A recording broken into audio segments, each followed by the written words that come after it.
Hi everybody! Kumusta po lahat? Kumain na po ba kayo? Yes po. Wow, buti pa kayo. So anyway, I hope na we can really, gaya na sabi ni Celine kanina, we can really have a clear goal and clear path. Okay? And we can understand why we have to really study the divine principle.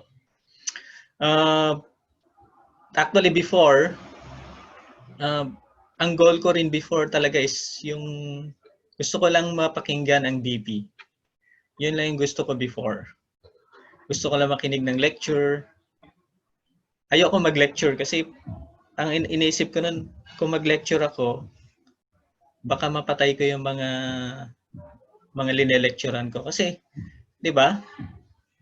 There are two things na pwede mangyari once you will give lecture. Either you give life or you destroy life. Tama po ba? Aju? Pag sa school, pag nagtuturo ako sa school, parang hindi ako kinakabahan kasi sa school is you're just imparting or you're just giving some knowledge to the students for them to learn and understand. Pero dito kasi is different eh. We are talking about our life and most especially God's plan towards us. Kaya ang inaano ko nun is actually after ng continuous reading ko ng Divine Principle, I even set an individual condition na I have to read the Divine Principle from cover to cover. And nag-set ako ng 8 years Divine Principle reading condition. Every night, I started with 1 page. Tapos pag matapos ko from introduction to the last ng chapter 16, I have to go back ulit dun sa umpisa and then dagdagan ko ng isang page hanggang natapos. Nag-end yung condition ko when I attended a 40 days workshop in Chongpyong. And dun naman ako na hindi pala enough na dapat makinig ka lang. Kasi once you really understand the principle, once you really hindi po natin masabi na perfect ko na yung principle, but still I'm trying to learn how can I apply the divine principle just like how Father did. Na everything that he do is always together with God. Okay. Na it's not enough na ikaw lang pala dapat. You needed to encourage others, share to others. And the only way to do that is for you to give lecture. For you to share God's heart. Not even your thought, not even your intellectual capacity, but most importantly is the heart of God. Okay. Kaya doon lagi ako kinakabahan pagka nagle-lecture ako. Am I really that equipped enough to become the expression of God's heart so that these people can really understand and can really grasp the true essence of it. Not the inspiration that they can receive, but the essence of becoming sons and daughters of God. Adyo po ba? Yeah. Okay lang po ba yung sound? Yes. Malakas po? Okay. Thank you very much. So, yan, no? We have discussed previously that without any doubt, we are the second self of God. Tama ba? We are the substantial image of God. The characteristics of God and our characteristics are the same. Kaya nga, yung words ni Jesus Christ 2,000 years ago na if you have seen me, you have seen the Father. And then sinabi niya na, you must be perfect as your heavenly Father is perfect. That is not just a simple command, but it is a transformative education that we have received, that we can receive from Jesus Christ. And it should be a parang reminder sa atin na, o nga, no? Hindi ako anak ni Satan. Anak ako ni God. Aju? Aju. Kasi kung ifa-follow natin lahat ng nasa chapter 1, di ba? Meron ba kayong makita na difficulty? Meron ba kayong ma-feel na not good? If you will just embody. Ako personally before I joined the movement, the way I see things is always looking at how can I judge things. Kaya ang tingin ko lagi dati, isa lang yung gwapo. Kasi sabi ng nanay ko, ako daw yung pinakagwapong tao sa mundo. Right? Alam ko, hindi kayo pwedeng mag-disagree doon kasi nanay ko na nagsabi nun eh. Kaya yun yung pinapanghawakan ko nun. Aju po ba? Aju. Smile naman kayo dyan. Kayo talaga. Aju. Okay? So that is what I have before. But when I learned the divine principle, and when I started to think of how can I change, how can I transform myself through the influence of the principle, that's the time that I realized na, di ba? Sino sa inyo yung ayaw sa APs? Number 1 na pinakaayaw natin APs, right? Pero doon ko na value. Doon ko na value ang APs. Okay? Doon ko na realize na hindi pala dapat ganun ang the way we think. Although kung titignan natin, hindi sana ako graduate kung hindi ko minahal ang APs. Kasi yun kasi ang thesis ko nung college ako eh. Yung insecticidal property ng Vitex negundo. Yung lagundi sa pagpaparami para sa APs. Okay? Kaya throughout my research during that time, katabi ko, tinitignan ko,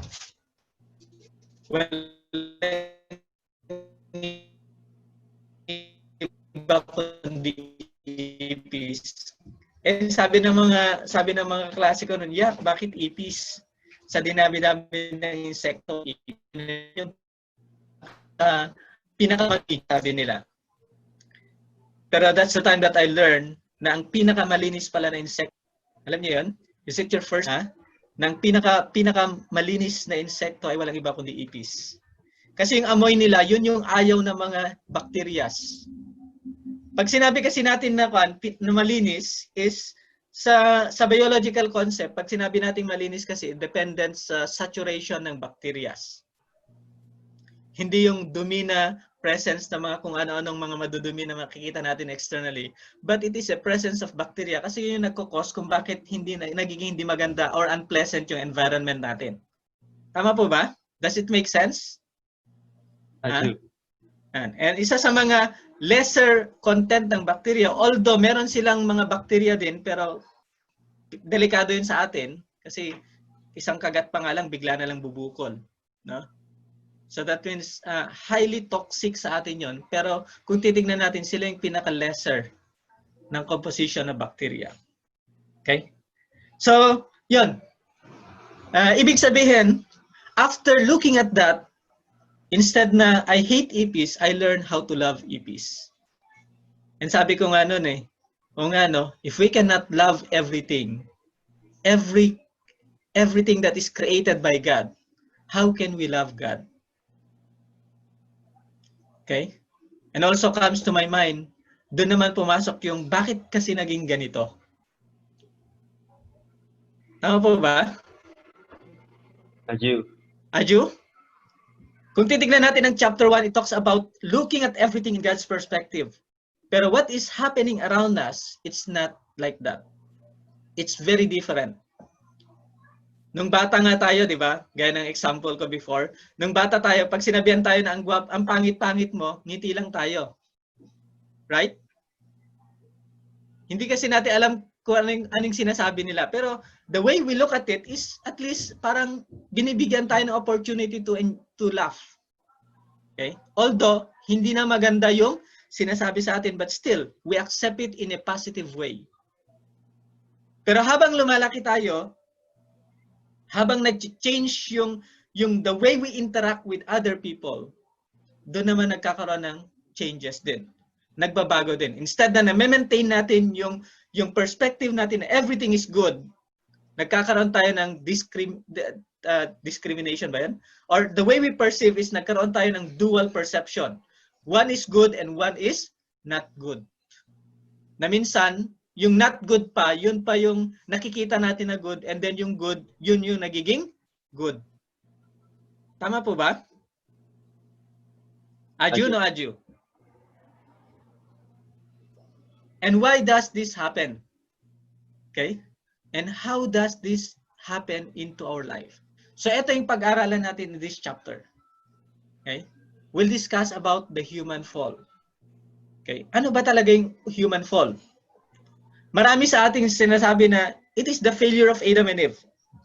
Yeah, given that fact na failure nila Adam and Eve, pero ano ba talaga yung failure nila Adam and Eve? Ano ba talaga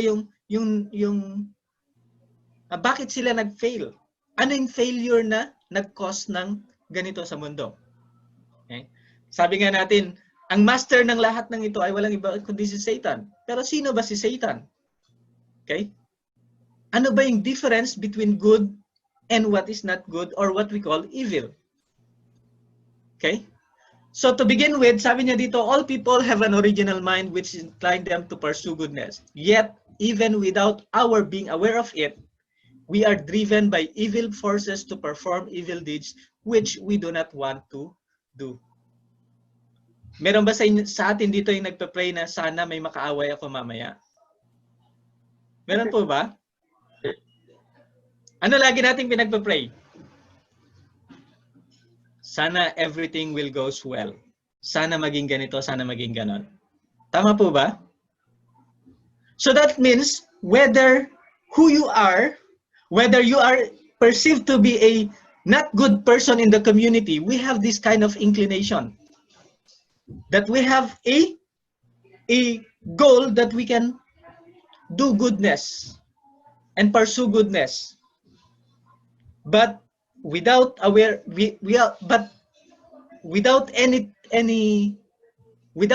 awareness, sometimes even though we are doing good, but we are already misusing it. And that is how evil forces influence us to perform evil deeds. And malalaman na lang natin, tapos na. Tama po ba? Kaya nga minsan dati nung college ako, sabi ko, ang gusto kong imbentohin pagka maging inventor ako, mag-invento ako is yung magsisi ka muna bago mo gawin ng isang bagay. Di ba? Kasi yan yung yan yung nagko-cause ng lamentation, difficulties sa heart natin. Pero sad to say, hindi, hanggang ngayon wala pa rin ganun eh. Right? Pero meron palang pwede natin gawin in order for us to do that. We have to always follow yung original pattern of our relationship within ourselves. Yeah. Okay? So yan, no? So, even without our aware, we are being influenced by evil deeds. Na yun nga yung ayaw nating gawin. And sinasabi natin in Christianity, the master of this evil is known to be as Satan. Okay? Kaya nga sabi natin, andiyan na naman si Pareng Taning, kaya nagiging ganito ako. Andiyan na naman si Satanas. Ini-influensya na naman ako. Pero kahit alam natin na nandiyan si Satanas, parang nawawalan tayo ng authority to stop it. Tama ba? Nawawalan tayo ng strength to block it. Sabi nga ng mga ano tawag doon? Mga pilosopo, okay? Stick to one and die for them. Diba? Dahil mga ganon, stick to one and die for them. Ano ibig sabihin nun?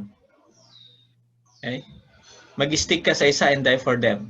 Tapos sabi niya, I love you. Pero pag may nakita, I love the other one. Diba?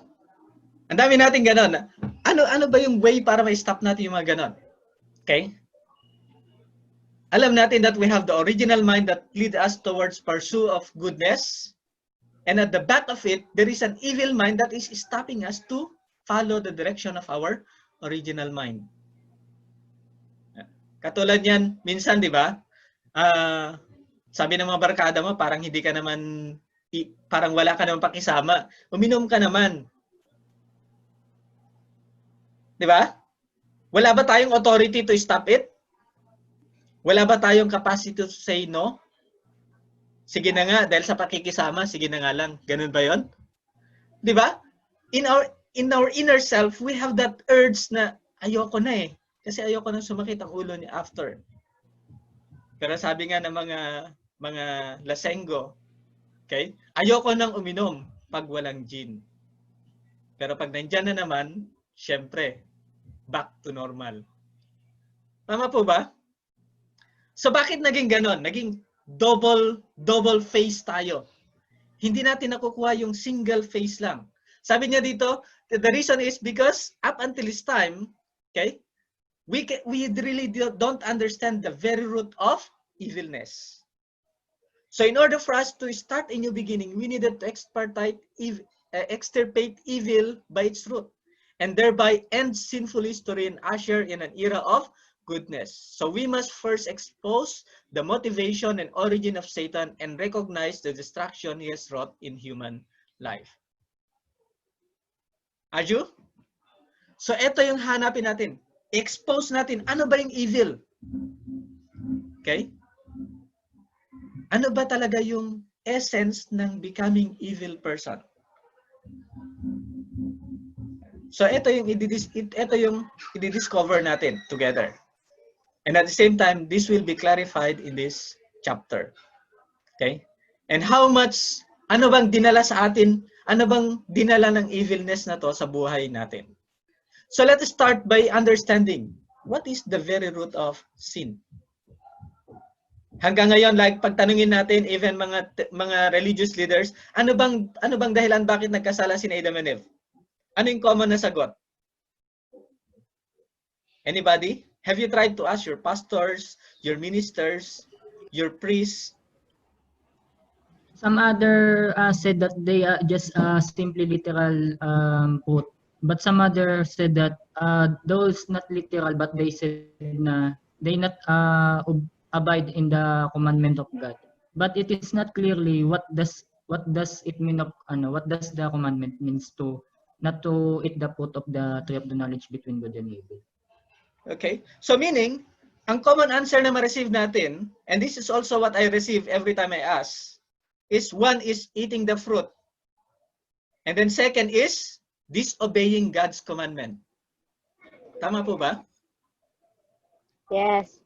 Yun yung dalawa. Eating the fruit and disobeying God's commandment. And then kung tanungin mo, ano ba yung prutas? Sabi nila, basta, prutas yun, apple. Eh paano walang apple sa Pilipinas? And pinakakilala ngayon na fruit dito sa Pilipinas is apple. Dapat sana tinanggal ng apple, no? Wala nang pinagbawal na magbenta ng apple. Pero bakit yun yung pinaka-common fruit na kilala ng mga kabataan sa ngayon? Okay? So, ang real essence, real score behind that is no one has known the root of sin. Because in Christianity, we, on the basis of the Bible, have held a vague belief that Adam and Eve's eating the fruit of the tree of knowledge of good and evil was the very root of sin. Yun yung tinuro sa atin.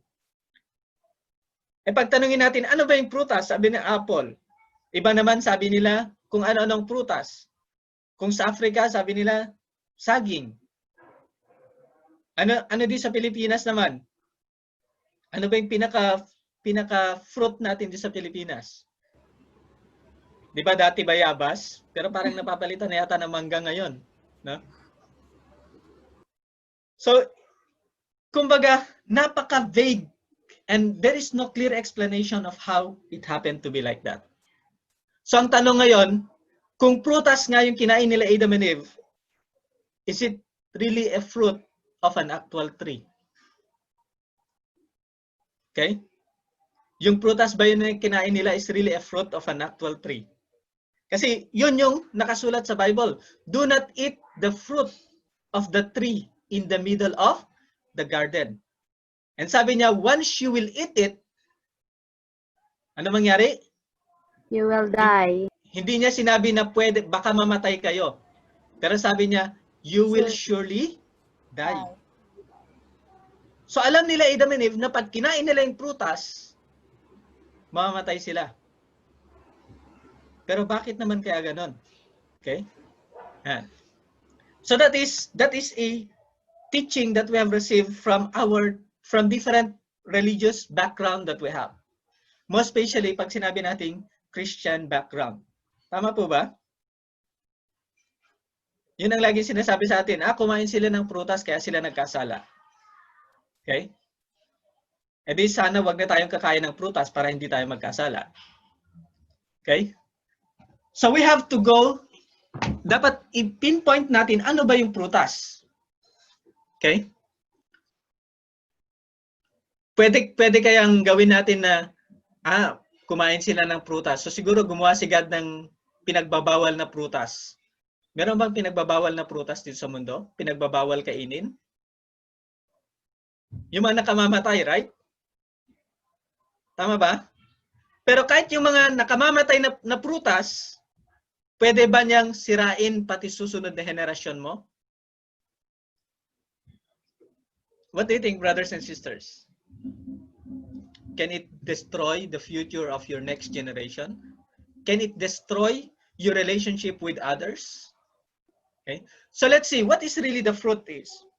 Okay, sabi niya dito, but would God, the loving parent of humanity, make a fruit which could cause the fall to look so attractive? Would he place it where his children could reach it so easily? Di ba? Nalaman natin sa chapter 1, di ba? God is our parent. He created us for 6 billion years. Tapos, at the end, magkakreate siya ng prutas, ilagay niya kung saan nakikita natin, anak, huwag mong kainin to kasi mamamatay ka. Tayo, natural reaction. Kahit yung mga kapatid lang natin, pag alam natin na kamamatay, ilagay ba natin sa table? Ilagay ba natin doon kung saan yung laging nakikita na laging very attractive? Anong mga nakasulat sa mga bagay na pwedeng ikamatay ng tao? Ano nakasulat doon sa mga label na mga bagay na it can destroy human life? Ano? Keep out of children. Keep out of reach of children. Ibig sabihin, itago. Pero ito, ang ginawa ni God, hindi niya tinago. Linagay pa niya mismo kung saan nila madaling mapuntahan. So ang tanong, would God do this? If we, kahit mga kapatid lang natin, we cannot do this, how much more to God? How much more to our parents? Tama po ba, Aju? So ibig sabihin, hindi siya yung literal na fruit. But it is something else. Okay? Bakit? Unang-una sabi niya, how can something one each cause the original sin, which can be transmitted to one's descendants? Meron na ba kayo nakitang tao na kumain ng prutas, sumakit ang tiyan, pati yung anak, pati yung apo, sumakit ang tiyan? Meron na po ba kayo nakitang ganon? Wala pa. Right? Pero, pag yung pinapractice ng tao na yan is not good, not in accordance towards the principle of living for the sake of others, ano mangyari? That can be passed from one generation to generation. Kasi yun yung matutunan ng mga anak. Tama ba? Aju no Aju? Yan. So, ibig sabihin, there is no fruit that can cause. Okay? The original sin of human being and can be transmitted from one generation to another. Another is, would the God of love test humans so mercilessly by means that could cause their death? Pwede kayang i-test ni God? Kasi sabi niya, test daw ni God kung maging obedient si Adam and Eve. Pwede mo bang subukan ng isang tao na ang magiging kapalit is kamatayan? No. We cannot do that, right? It's impossible. How much more to parents? Okay? Kahit nga masama na yung anak sa tingin ng ibang tao, anong ginagawa ng parents? Still, they are still the best. and always giving the opportunity to start all over again. Tama ba? Aju. Does it make sense? Aju or no aju? Aju. Aju, sir. Okay? Yan. And another is, Adam and Eve would not have risked their lives and disobeyed God only to obtain some delicacy. Okay? Hindi sana isinakripisyo ni Adam and Eve ang kanilang buhay para lang sa simpleng pagkain. Okay? Katulad niya, halimbawa, paborito mong prutas.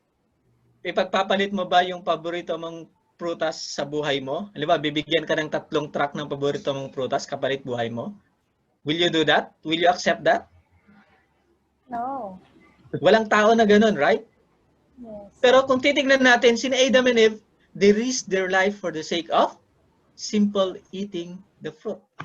So it's not really something that is a simple fruit. It is not an ordinary fruit, but it is an extraordinarily stimulating. So we can therefore say that, we can surmise that the fruit of the tree of knowledge of good and evil could not have been an ordinary fruit. Rather, it must have been something so extraordinarily stimulating that even the fear of death did not deter them from grasping it. Ano ba yung pinaka-stimulating na desire ng tao? Ano yun? Is it a delicacy or it is a characteristics of human being?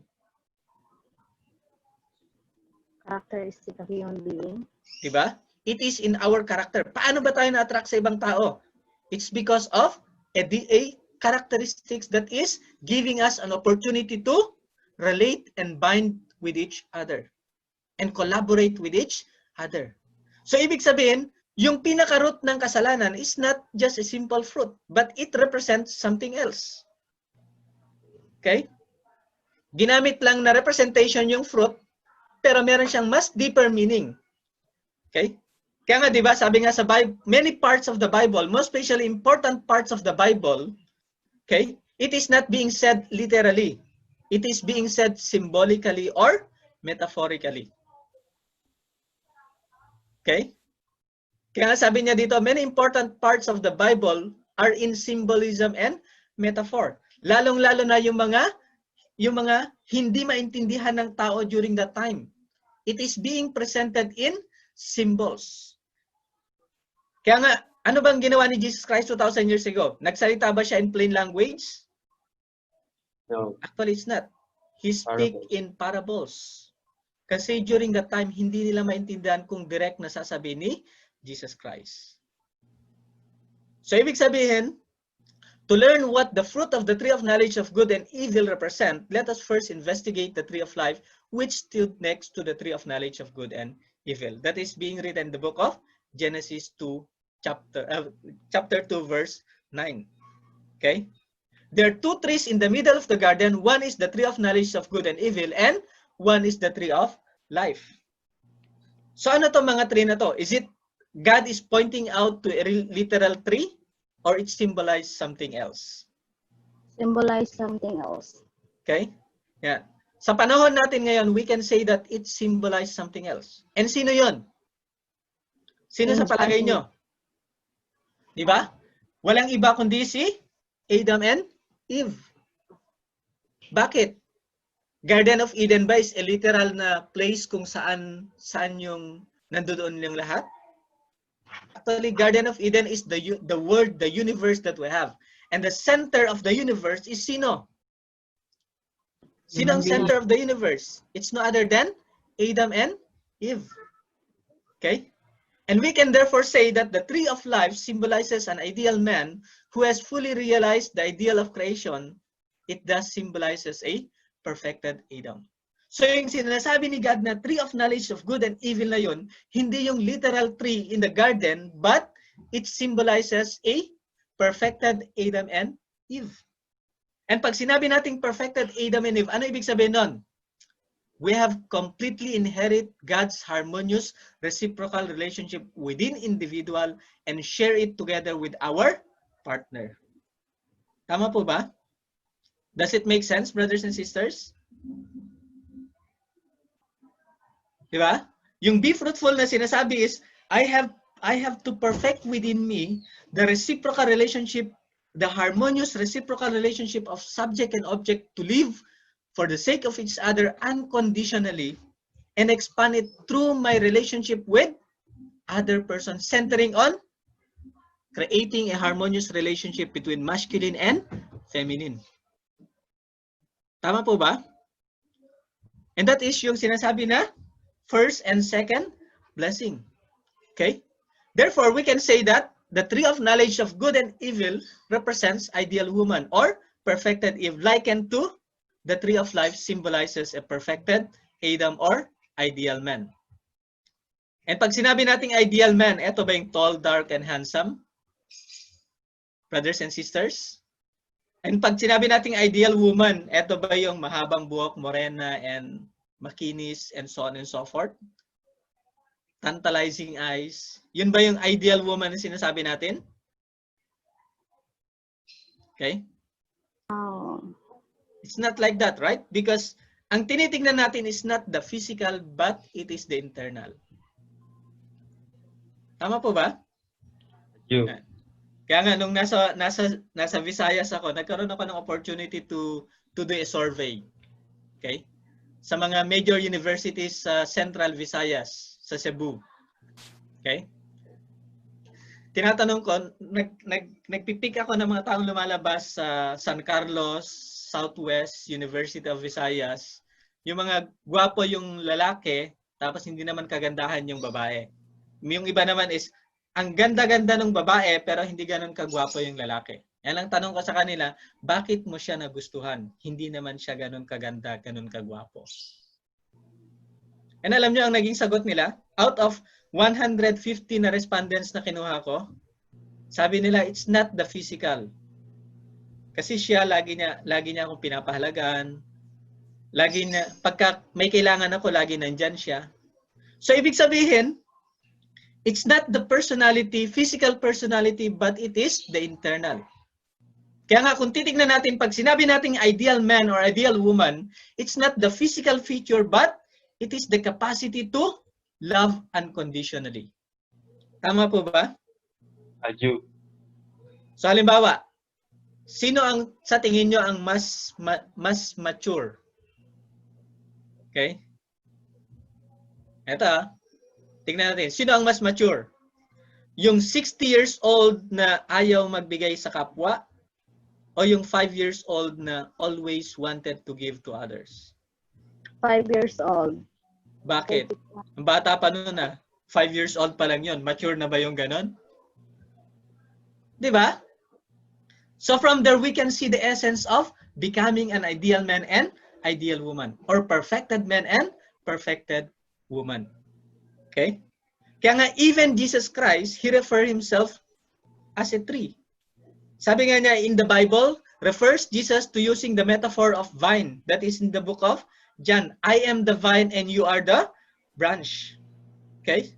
Likewise, to give us a hint about the secret of human life, human fall, God provided the symbolism of two trees represent perfected Adam and Eve. Kaya yung sinabi ni God sa Bible in the book of Genesis, na tree of knowledge of good and evil, it's not a literal tree, but it symbolizes perfected Adam and Eve. Yun yung goal nila Adam and Eve, for them to become the substantial image of God.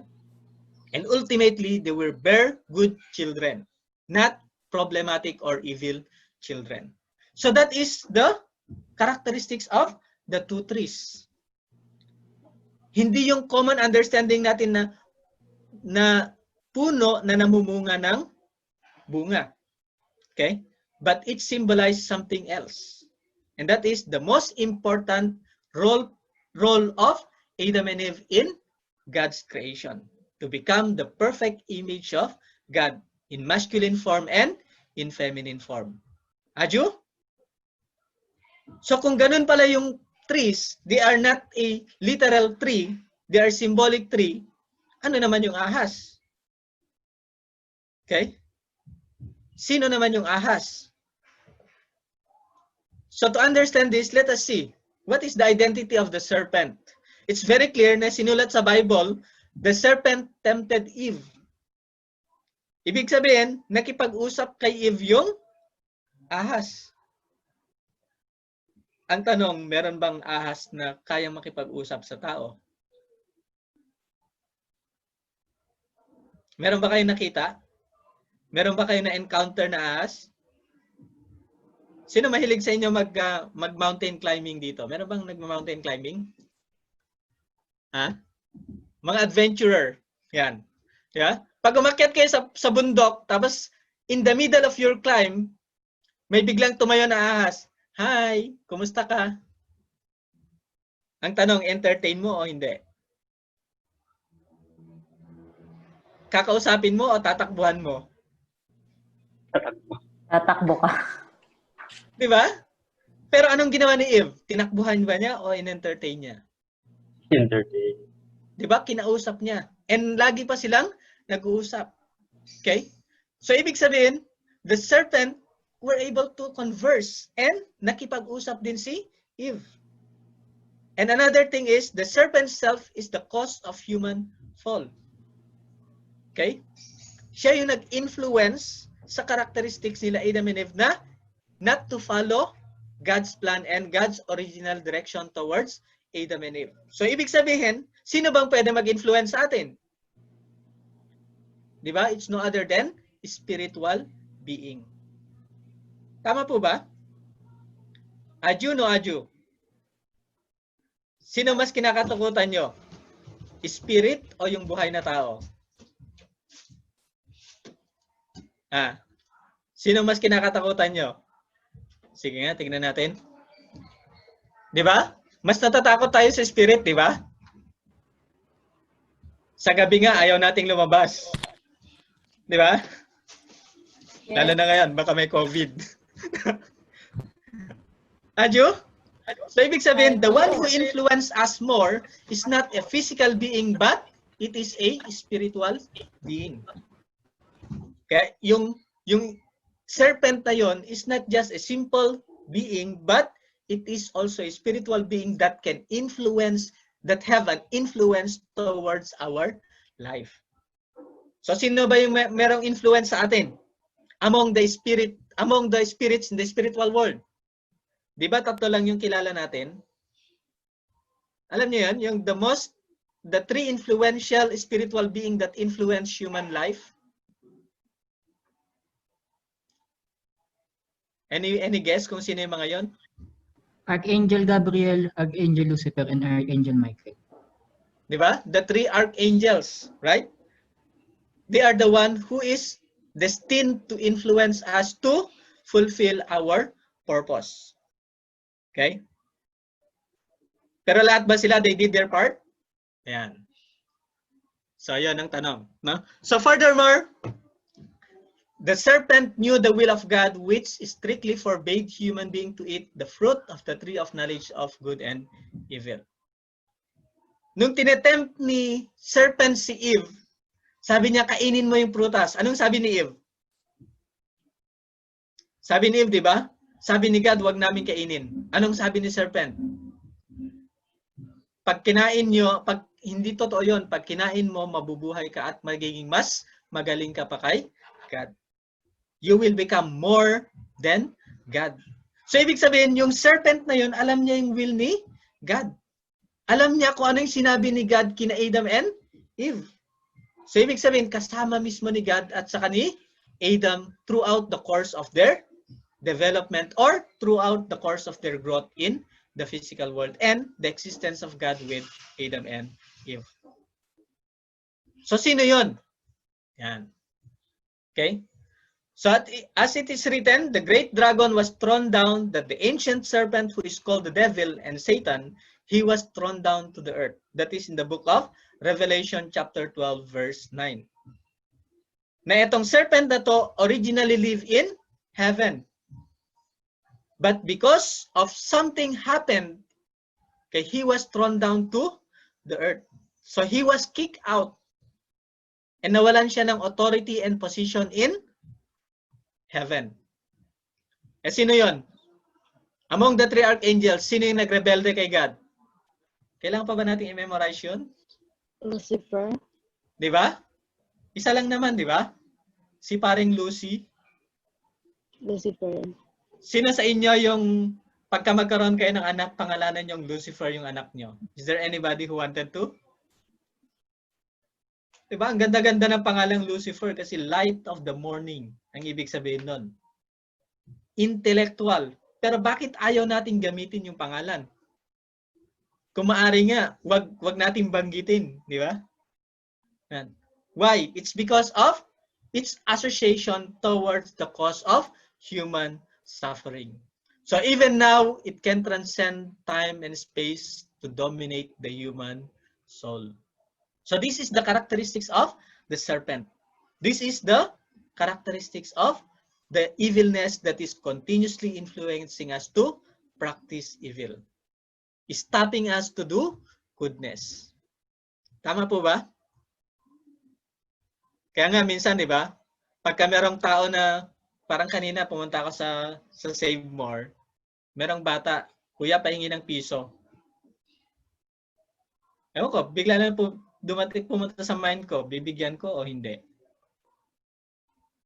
Kailangan pa bang iganon yun pagka meron tayong heart of giving? What do you think, brothers and sisters? Di ba? Pero because we are the result of this influence of evilness, this comes into our life, right? We always question, will I give or not? Piso lang naman hinihingi. Ano naman magagawa ng piso? Di ba? Parang ang hirap na ganon. And this is how the serpent influenced our life. So we can therefore say that it is not a literal serpent, but it is something that is always influencing us. And that is no other than the angel. Okay? Yeah. So this is a compelling evidence that the being which the serpent symbolized was a spiritual being. And the spiritual being represented by the serpent was originally created with a good purpose, but later fell and became Satan.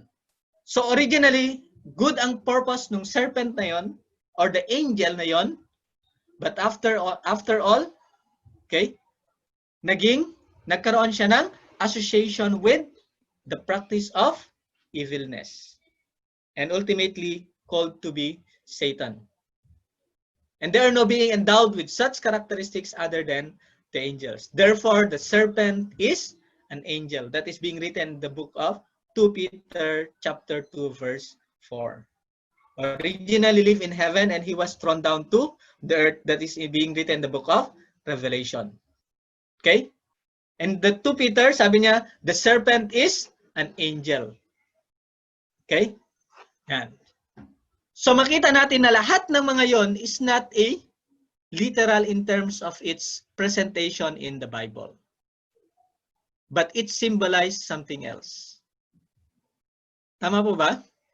So therefore, we can therefore say that the fruit itself, it symbolized something that is important into our human life. Does it make sense, brothers and sisters? Aju, no aju? Okay? So para mas paintindihan natin, let's see. Ano bang nangyari in the Garden of Eden? So let's discuss, let's uncover what had happened in the Garden of Eden. So the fall of the angel and the fall of human being. Okay? Sabi niya in Jude 6:7, we can infer that the angel fell as a result of an illicit sexual relationship. Ma-remember niyo yung Sodom and Gomorrah? Ano bang nangyari sa Sodom and Gomorrah? They were engaged into a lustful relationship. Okay? Man to man, woman to woman, and then multiple partners. Kaya nagalit si God. Anong ginawa ni God? Sinunog niya ang Sodom and Gomorrah. Okay? So anong naging cause? Bakit sinunog ni God ang Sodom and Gomorrah? It's because of improper relationship of man and woman. Tama po ba? Selfish relationship of man and woman. Bakit siya naging selfish? Kasi kung titigan mo may asawa na, bakit kailangan pa makipag-relate sa iba? Tama po ba? Katulad niyan nung sinabi ko kanina, stick to one and die for them. Yun yung mga motto ng mga playboy eh. Okay? Yan. Di ba? And then from Genesis 3:7, we can infer that Adam and Eve's sexual part were the instrument of their sinful deed. Okay? After they ate the fruit, ang tanong, anong tinakpan nila Adam and Eve? Lower parts. Di ba? Or,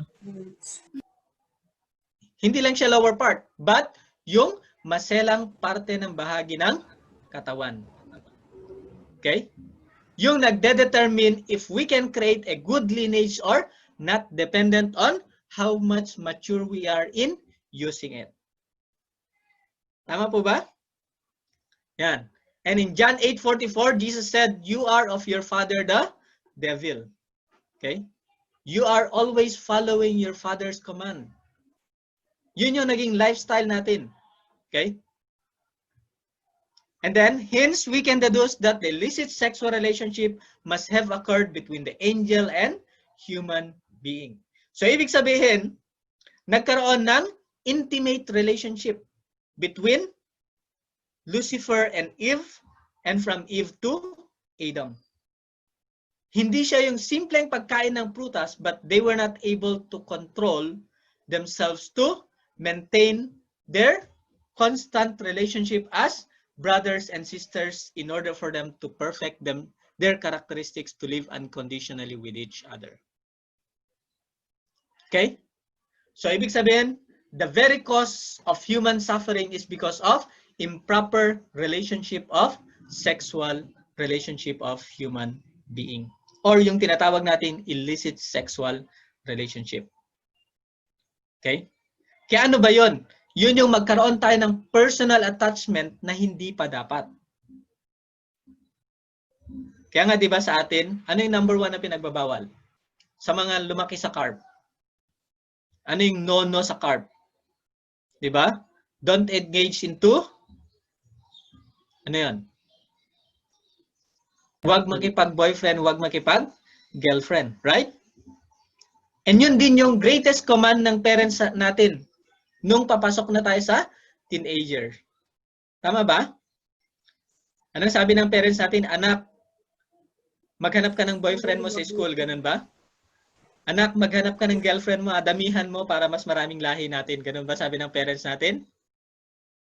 Diba? That is the greatest command that they are giving us. Don't engage into exclusive relationship. So, ibig sabihin, if we will come to connect to the fruit of the tree of knowledge of good and evil, okay, this symbolizes the love of Eve. Okay? So, the fruit signifies the love of Eve. Okay? Kasi kung nag-grow si Eve to become a perfect embodiment of God's truth in feminine characteristics, magkakaroon kaya siya ng doubt kay Adam? Magkakaroon kaya siya ng second thought kay Adam? Magkakaroon kaya siya ng discrimination with Adam? What do you think? Kung na-perfect niya yung lifestyle of living for the sake of others. Okay? So, ibig sabihin, Eve should have born good children through her godly love. Instead, she bore evil children through her satanic love. Ano nangyari sa mga anak ni Adam and Eve? Did they love each other? Sad to say, no?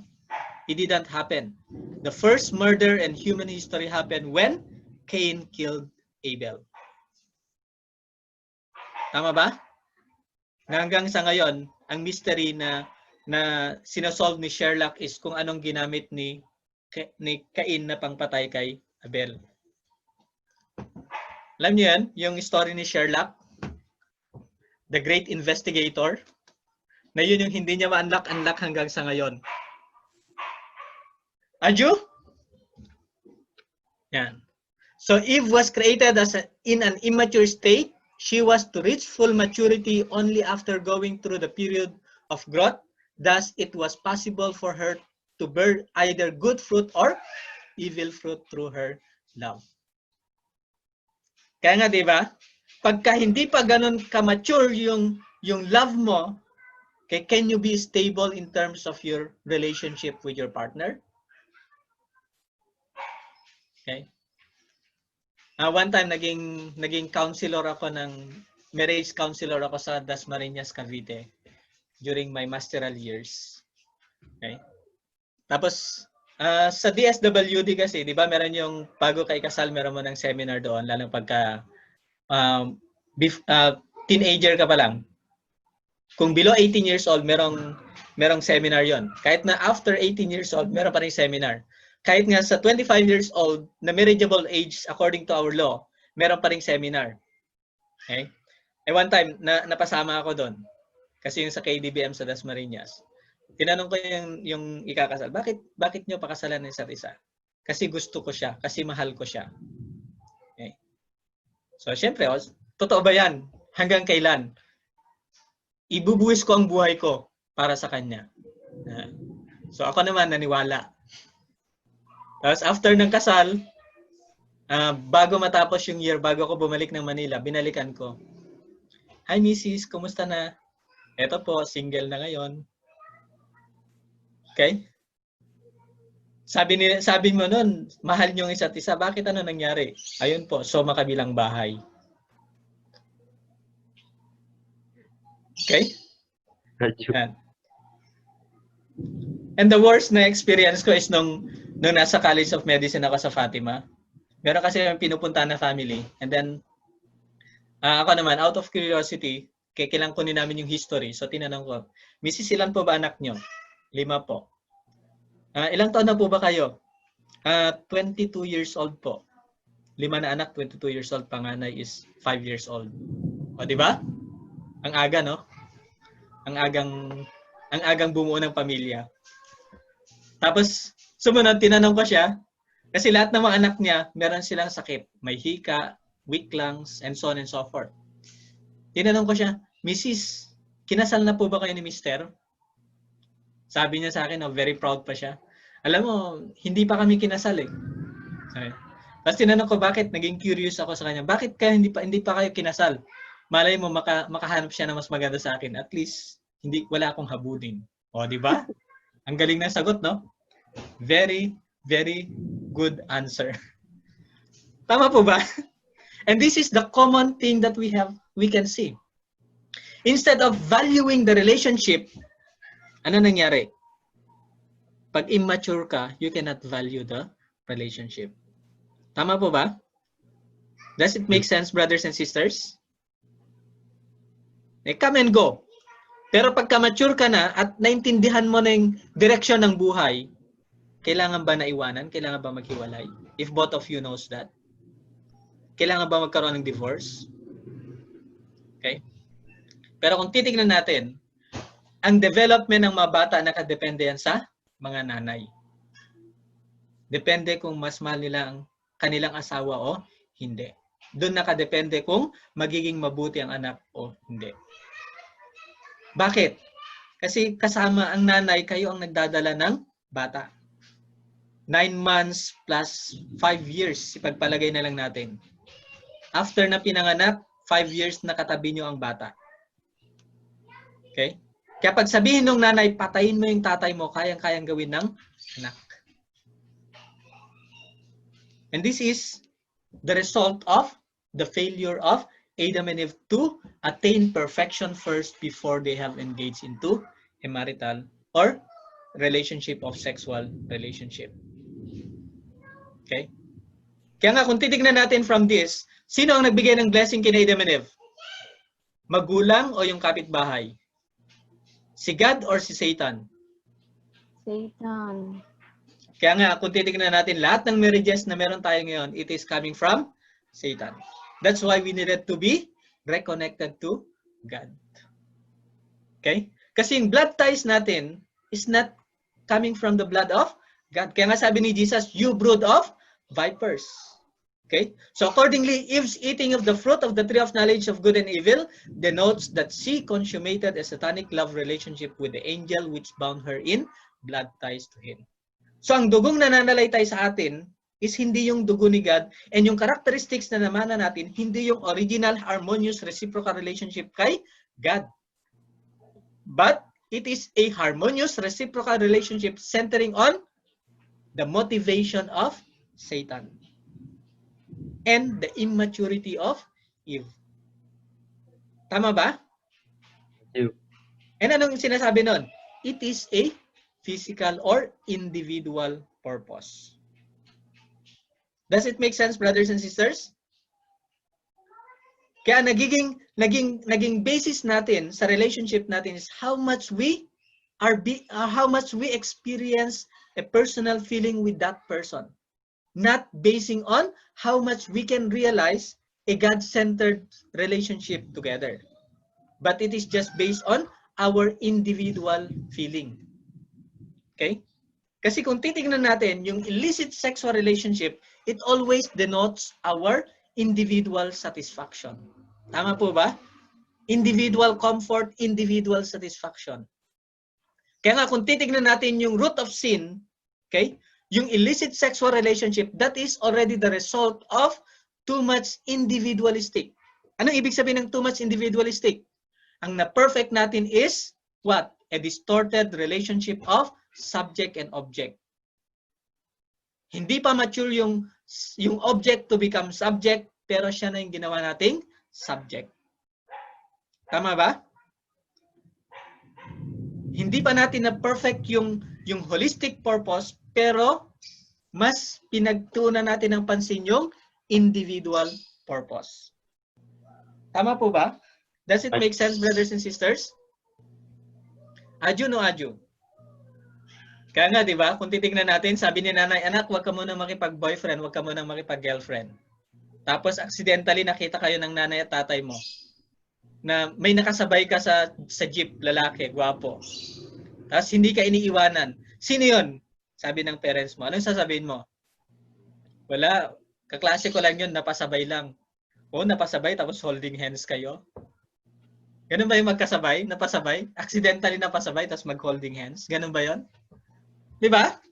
And anong gagawin natin? Shall we say sorry or shall we find ways in order to makalusot? Di ba? And that is the result. Okay? So the root of sin is that the first human ancestors had an illicit sexual relationship with an angel symbolized by a serpent. Thus, they multiplied Satan's evil lineage.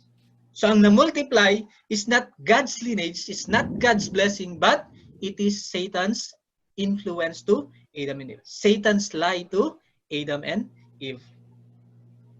Na parang napakahalaga yung individual purpose more than the holistic purpose. Tama po ba? Does it make sense, brothers and sisters? Adyo. Ha? Yan. Kasi kung titingnan natin, di ba, illicit sexual relationship, pagka personal relationship, dapat sana is publicly. Meron bang mag-boyfriend, mag-girlfriend na publicly na ina-announce and they will live eternally together? Di ba? Usually, pag boyfriend, girlfriend, tinatago, di ba? Tama ba? Tama ba? Adyo. Yes, Pwede bang, tama. Tay, ito yung boyfriend ko. Iuwi niya sa bahay, tapos kayo mag-pronounce? I doubt. Kung hindi pa kayo ma-discover, baka hindi niya pa gagawin yon.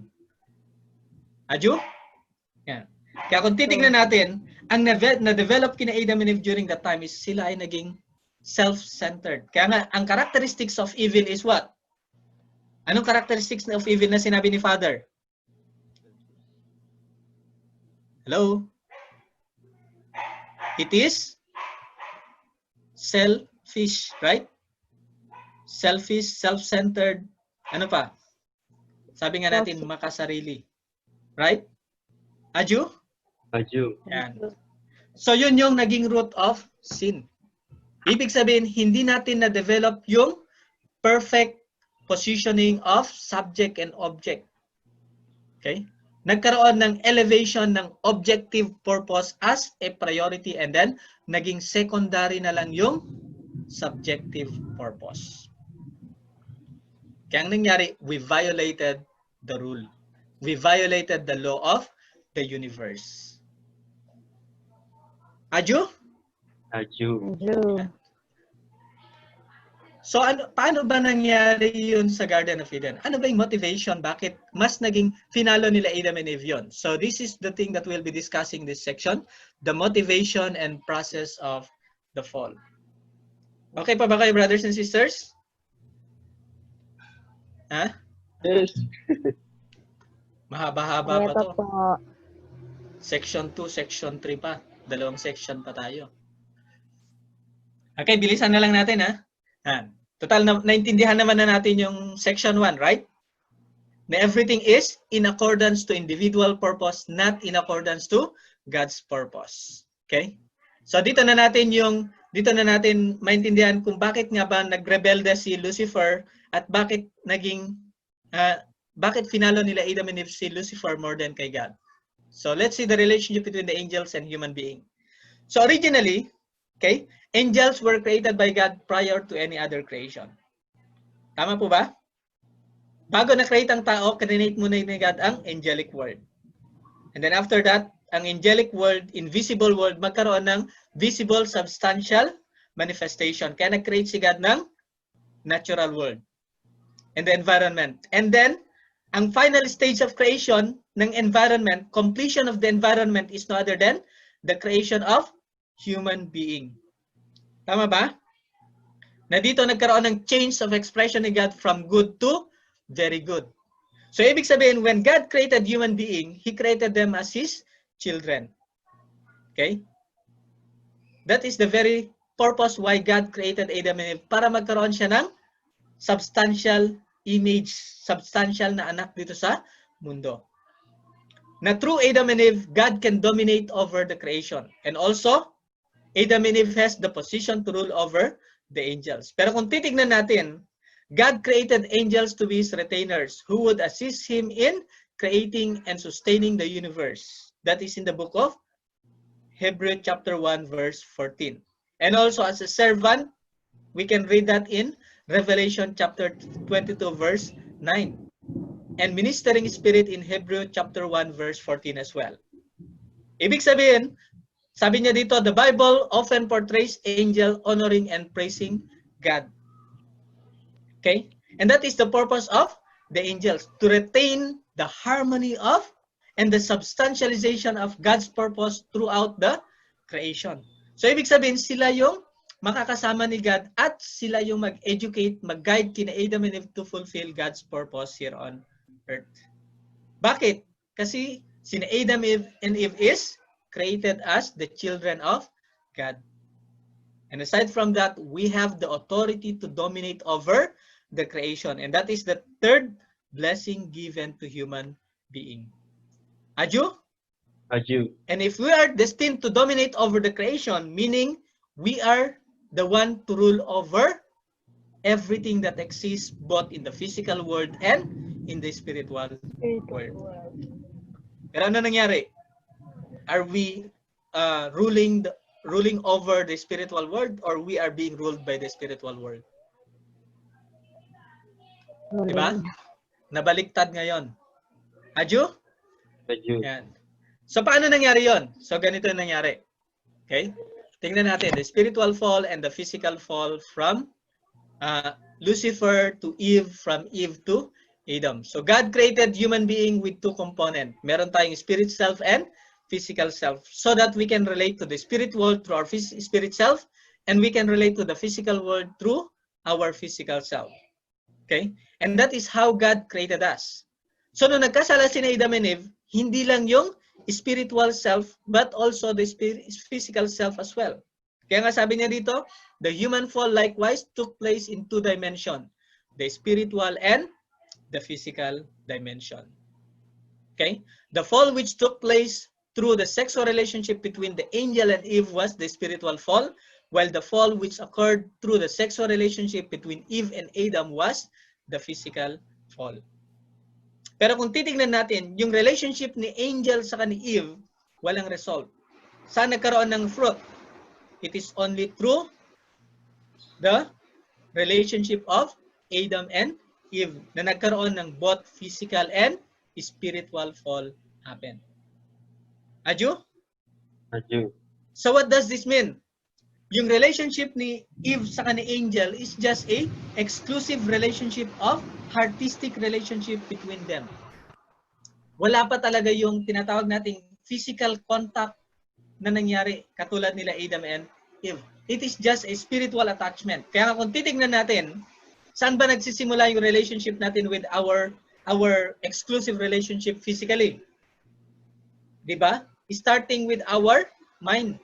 Kaya kung titignan natin, yung spiritual fall, it denotes with an exclusive relationship with our mind with a person. Kaya anong sabi ni Jesus Christ 2,000 years ago? Sabi ni Jesus, if you think of a man with a lustful eye, or look at a man with a lustful eye, kahit wala pang physical contact, you are already committing sin. And that is part of spiritual fall. Adyo? Jew. Kaya hindi natin pwedeng sabihin na paano yun kuya? Nagkaroon ba ng sexual relationship sina Eve saka si Lucifer? Actually, hindi lang naman, pag sinabi nating illicit sexual relationship, hindi lang yung sexual act. Because that is already the substantial result of the internal motivation or the exclusive relationship of our internal relationship. Adyo? Yan. So yun yung nangyari kina Adam and Eve, kina Lucifer saka si Eve, nagkaroon ng exclusive contact. Kaya nga 'di ba, mutual understanding. Pero pag mutual understanding, meron na bang physical contact 'yon? Wala pa. Okay? Pero nagkaroon na kayo ng common emotion, common feeling, kaya nga mutual MU na sinasabi. Okay? So yun yung starting point. And nung na-realize ni Eve na hindi pala dapat si Lucifer ang partner niya, kasi sabi nga niya, di ba? Dapat sana si Adam, kaya lumapit siya kay Adam. Pero ano ba yung nag-push kay Lucifer to disconnect himself from God? Ito po yun. So God assigned Lucifer to the position of archangel. However, after God created human being as his children, he loved them many times more than he had ever loved Lucifer, whom he created as his servant. Okay? So ito yung motivation ng spiritual fall. From archangel, ang tingin niya, siya yung pinakamahal ni God.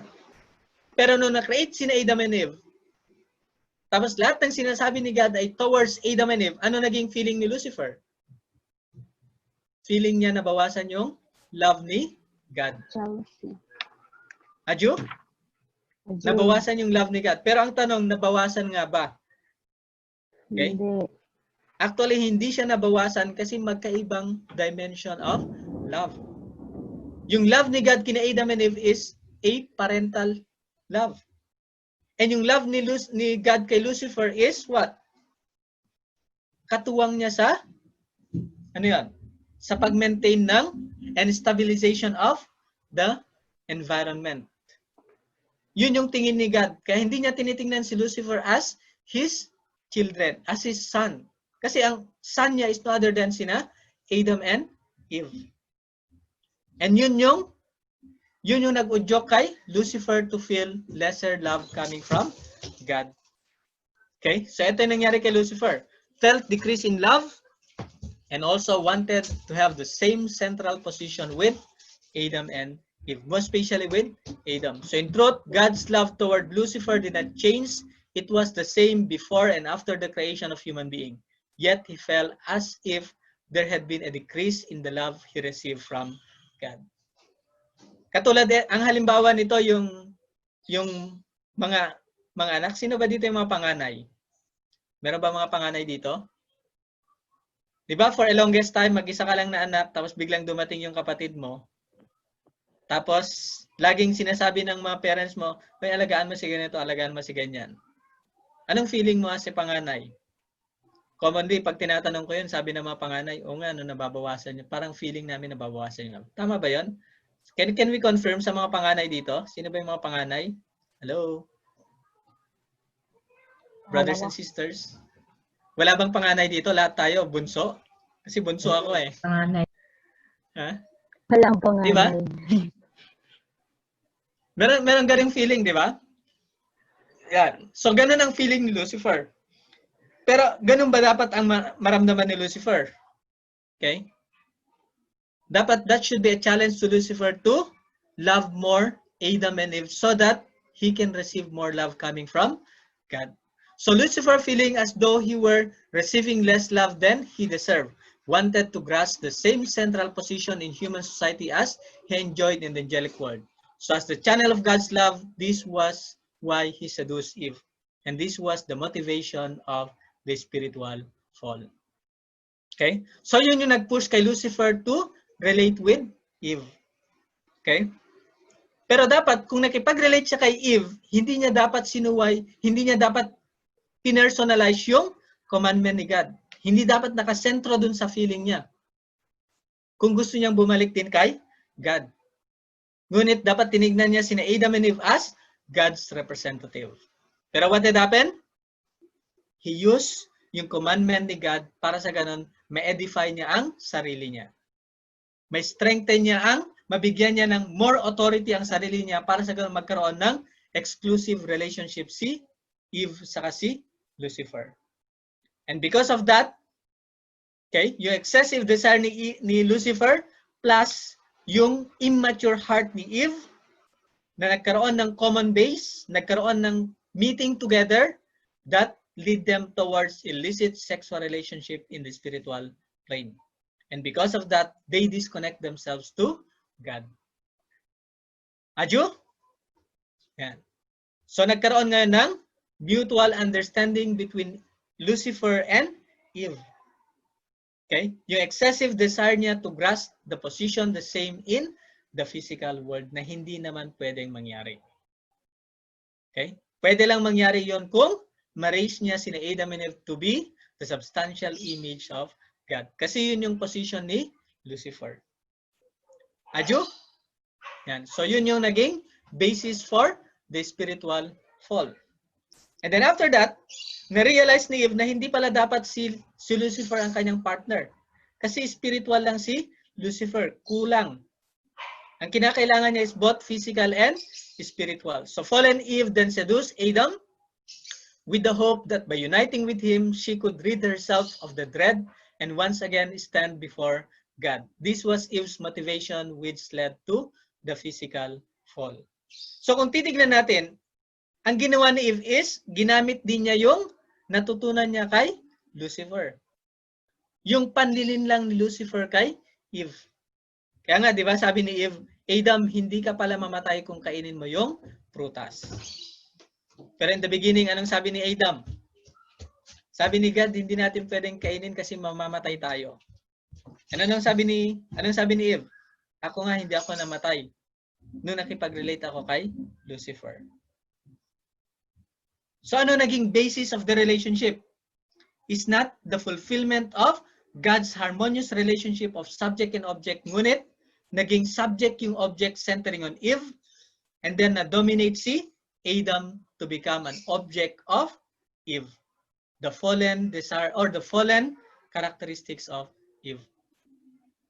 Pero ano ba dapat na gawin ni Eve para makorek niya yung sarili niya? Dapat nagsabi siya ng totoo. Dahil sabi niya kay Adam, nakipag-relate ako kay Lucifer, tapos feeling ko, nawalan na ako ng heart ng connection kay God. Ano bang gagawin ko? And ano din ba dapat ang response ni Adam? Diba? Ang response din sana ni Adam is, sandali lang kasi hindi ko rin alam. Kasi I'm still grasping it. Pwede ba nating tanungin kay God?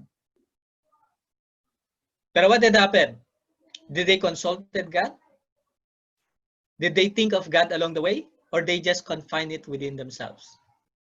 Okay? So what did happen is Adam responded and formed common base with Eve, standing in the position of archangel, and they began to give and take action with each other, and the power of unprincipled love generated in their relationship induced Adam to abandon his original position and brought them together in an illicit physical relationship of sexual love. So yung sexual relationship na dapat na nakasentro kay God, kanino na nakasentro ngayon? Meron bang attachment si God doon? Nawala na. It is solely within the desire of Lucifer. The bondage of Lucifer to Adam and Eve. Adyo? Kaya nga kung titignan natin lahat ng relationship na relating with our relationship with others na namana natin after that is laging merong kapalit na hinahanap natin. Tama ba? Mamahalin kita pero... Tama ba yung kanta na yon? Mamahalin kita pero gusto kita pero... Di ba lagi may ganon? Aju? So ang relationship natin is naging conditional relationship. Hindi siya naging unconditional relationship. So ano yung nagtulak nito? So tingnan natin. Centering on understanding the section 3, the power of love, the power of the principle, and God's commandment. And in here, we can understand why God set up the commandment as an object of faith. Okay? So although God created human being based on the principle, He governed us through love. Okay? We all know that God's love is the center of anything. Okay? And that pushed the fulfillment of the principle. Okay? So accordingly, in order for love to fulfill its proper role, its power must be stronger than the power of the principle. Yan. Kaya nga, pag sinabi nating love, no one can control. Even God Himself cannot control love. Does it make sense? Napanood niyo yung Bruce Almighty ni Jim Carrey? Hello? Sino mahilig sa movies dito? Napanood niyo yung Bruce Almighty, Bruce Almighty na movie ni Jim Carrey? Nung binigyan siya ng power to become like God, tapos nung gusto niyang kontrolin yung love ng kanyang partner, anong sabi ni God? That is the thing that I cannot control. Because that is only based on how much you respond towards the thing that you are giving to each other. Aju? Yan. Kaya ano nangyari doon? Panoorin niyo na yung movie ni Jim Carrey, yung Bruce Almighty, para mas maintindihan niyo yung sinasabi ko. Pwede yung i-search yun sa Napanood YouTube. ko po. Di ba? Yung doon sa last, no? Yung Yes. kontrolin niya yung babae para sa ganun mahalin siya. Love Pero me again. Walang effect. Yes. And then nung sinanong niya si God, that is the thing that I cannot control. Mm-mm. Okay? And that is when we talk about love. Kaya nga, napakahalaga na when we talk about love, we should have strong attachment to the principle. Why? Why we needed to have a strong attachment to the principle? Kasi that will guide us to understand deeply the essence of loving. Aju? And alam ni God na ganun ka-powerful yung love. Kaya anong ginawa ni God? Nagbigay siya ng object para sa ganun mabalance. And that is the reason why God gave the commandment na do not eat the fruit.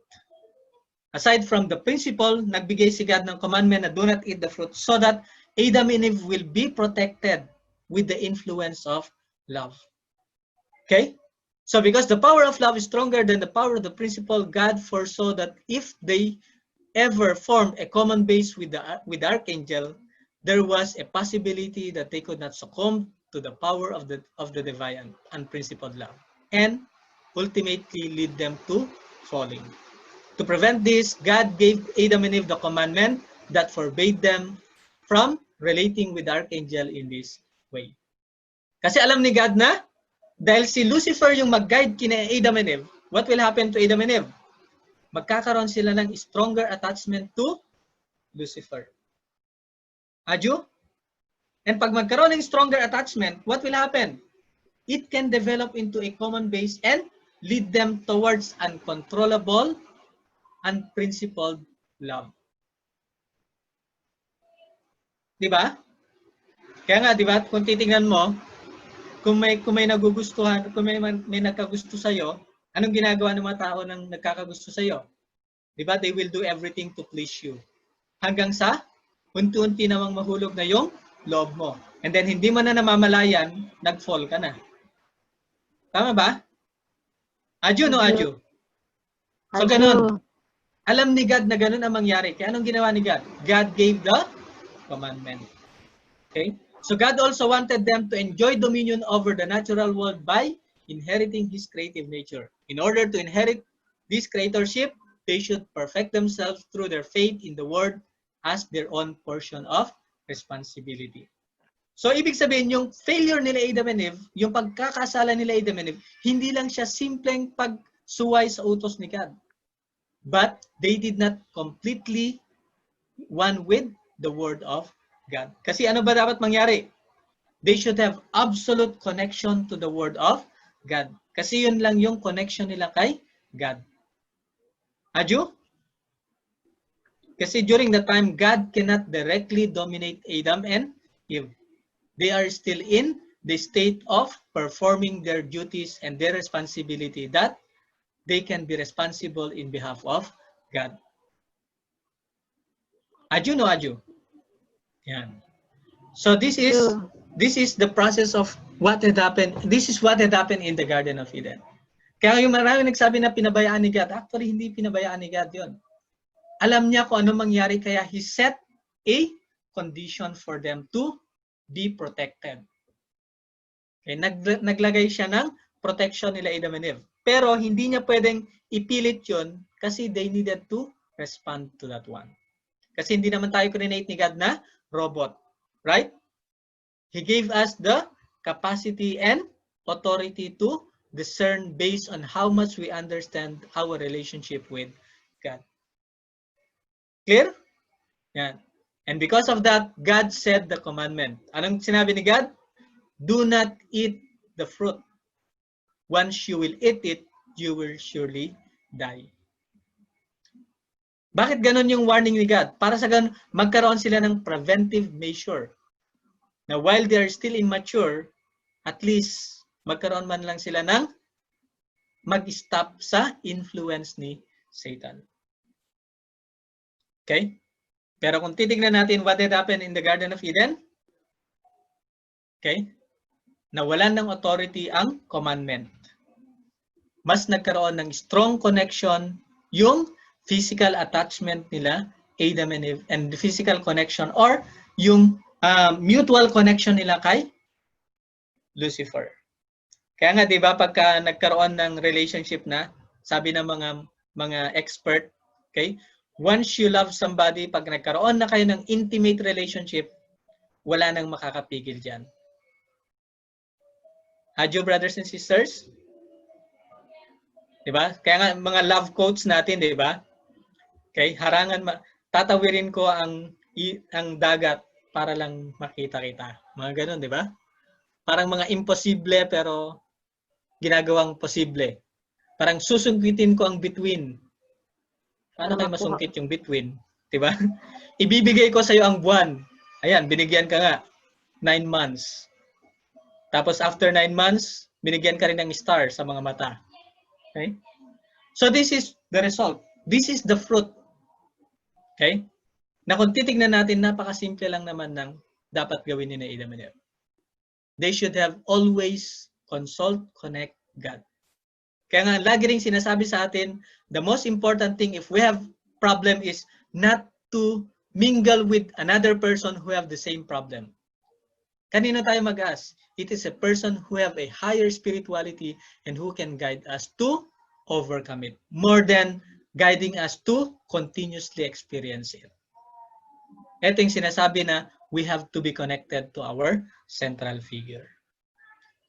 Adyo? Adyo, brothers and sisters? Ang tanong, paano pag yung central figure na natin? Parang sina Adam and Eve. Central figure nila si Lucifer, pero si Lucifer nag-cause ng problem. Kanino tayo pwedeng lumapit? Meron pa rin namang mas higher central figure. Kaya nga, di ba? Dapat anong ginawa ni Adam and Eve? They should consulted God. Okay? But because of their fear, they were not able to consult God. Adyo? So, ibig sabihin, yung commandment na yun na do not eat, that is only applicable while they are still immature.